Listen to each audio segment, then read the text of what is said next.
Débora, dúvida. Quando a gente ouve, cotação do dólar, porque vendeu mais, porque comprou mais. Às vezes a gente pode imaginar que, foi uma pessoa que foi. Como assim? Quem é que compra esse dólar? Quem é que. São empresas, são fundos, são pessoas físicas. O que exatamente faz o dólar oscilar desse jeito? É todo esse povo junto reunido. Todo mundo reunido? Todo mundo junto reunido no mercado. É claro que tem algumas demandas maiores em alguns determinados períodos do momento. Quando a gente fala assim, é o mercado que está comprando. Quem que forma esse mercado, por exemplo, tal desse mercado, Débora? Pois é. A gente tem investidores pessoa física, pode ser eu, você, o Pedro, que faz investimentos ali comprando em dólar, que coloca dinheiro em fundos que investem em dólar. Então, isso também conta, não é só empresa ou só instituição financeira, mas tem também empresas, instituições financeiras, o próprio governo, ou seja, tudo isso forma essa demanda pelo câmbio. Eu fiz uma artezinha aqui para poder a gente entender um pouco dessa logística de como que se dá essa cotação do dólar. Primeiro de tudo, no Brasil, a gente tem um mercado de oferta e demanda que determina essa cotação. Basicamente seria isso, como em diversos outros países. Quando a gente tem uma maior oferta de dólar no mercado, ou seja, tem mais dólar entrando no Brasil por investimentos, seja por qualquer outro meio, ou quando tem alguma intervenção do Banco Central, como aconteceu nessa semana, desde a semana passada tem ocorrido, você tem mais dinheiro circulando, mais dólares circulando aqui no Brasil. Isso faz com que você automaticamente baixa um pouco a cotação. Agora, quando essa demanda está muito grande, as pessoas começam a comprar muito dólar e aí passa a faltar a moeda, isso faz com que dispare o preço do dólar. E o que faz isso aumentar ou diminuir essa oferta e essa demanda? E aí a gente tem vários fatores para isso. Tem os fatores globais, quando a gente tem mudanças em cenários globais, guerras acontecendo, eleições como a gente teve nos Estados Unidos, qualquer fator desse global que possa atingir de alguma forma a economia. Por que isso? Porque o dólar é um ativo, como a gente chama, ou seja, é uma moeda segura, que sofre poucas oscilações diante de todas, não é só diante do real, mas diante de várias moedas no mundo. Então, é um ativo mais seguro. Por isso, sofre, então, essa busca quando a gente tem fatores globais. Também tem o risco país. Aqui, nesse caso, o risco Brasil. O que entra no risco país?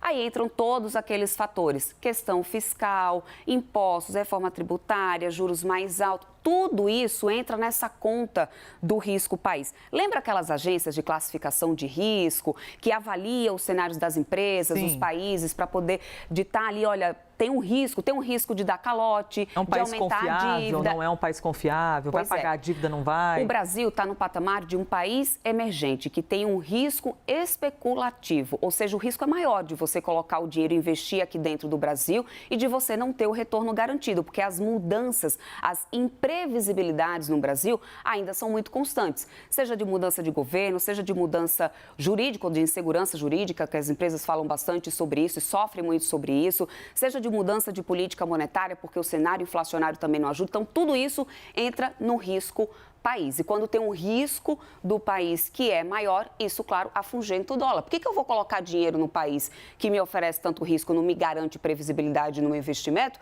se eu posso colocar o dinheiro em outro país, como, por exemplo, nos Estados Unidos, que vai me garantir um retorno maior em dólar, num cenário mais favorável? Esse seria mais ou menos o raciocínio. Ô, Débora, então, só fazer um parênteses com você, porque a gente tem visto nesses últimos dias alguns leilões do Banco Central vendendo dólar, né, para tentar fazer com que esse preço, que esse valor, com que essa cotação, ela não dispare. Isso é um movimento também dos investidores estrangeiros que estão com dinheiro aplicado aqui no Brasil e convertido em real para as ações deles, que chegam e falam assim, o quê? Tô indo embora, converte para mim em dólar, compra de volta, pica a mula e vai embora. Quando o Banco Central ele faz o leilão, ele está tirando dinheiro da reserva do Brasil. O Brasil tem uma ótima reserva em dólar hoje, inclusive o Brasil é credor de moeda. Isso é um ponto muito importante no Brasil. Só que não adianta você simplesmente queimar o caixa. Pode acontecer situações como essa, que são investidores que têm dinheiro investido aqui, que falam assim, eu vou liquidar esse meu investimento, eu quero tirar meu dinheiro daqui. O que isso faz? Aumenta a demanda. E isso automaticamente você tem que ter uma maior oferta de dólar no mercado. Já que não está tendo através de investimentos e outros meios, o que o Banco Central faz?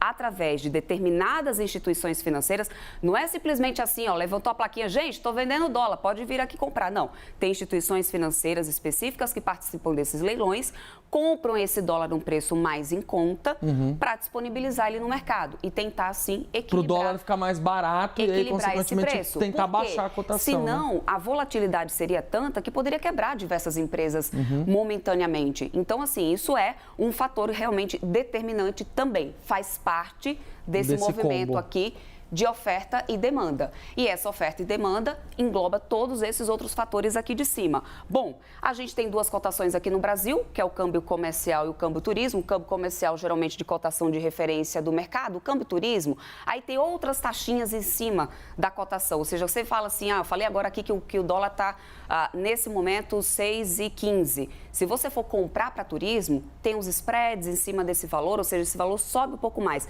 Tem a taxa cambial. A gente se ilude, né? A gente chega para comprar e fala assim, não, mas eu acabei de ver, o pessoal está dizendo que não, meu querido, tem outra turismo cotaçãozinha nisso aí. Aí você me pergunta assim, mas Débora, aí o real ele só se desvaloriza por causa da cotação do dólar? Não, tem outros fatores que juntos somam na desvalorização do real. Por exemplo, a inflação. Sabe quanto que custava ali, com R$100 que você ia no supermercado, lá atrás, eu até fiz essa continha aqui na calculadora do Banco Central. Gente, tem aberta isso. Eu adoro essa calculadora, é muito maravilhosa. boa. Ó, em 1994, com R$100 no supermercado, você fazia uma compra que hoje você só faz pagando R$ 726,70. Mais 7 vezes?